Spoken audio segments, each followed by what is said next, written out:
ప్రతి ఒక్కరు కూడా శుభ్రంగా మా ఆవిడలాగా శుభ్రంగా ఉండాలి. అసలు మా ఆవిడ చాలా శుభ్రంగా ఉంటుందండి. పొద్దునే లేచి లవంగానే 10 సార్లు సొంత ఊరు సబ్బుతో మొహం కడిగేస్తుంది మా ఆవిడ. అలాగే 20 చీరలు కట్టించారు, కట్టకుండా 20 చీర కడుతుంది. అలాగే 30 సార్లు బరబర బరబరం జుట్టు దువ్వేస్తుంది.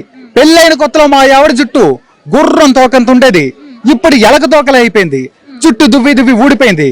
కానీ నెలకొక్కసారి స్నానం చేస్తుంది. ఎందుకని అనుకుంటున్నారా?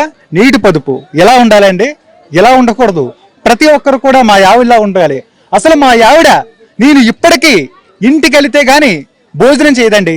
పూర్వంలో ఇలా ఉండేవాళ్ళంట. మా నాన్నగారు చెప్పారు మాకు.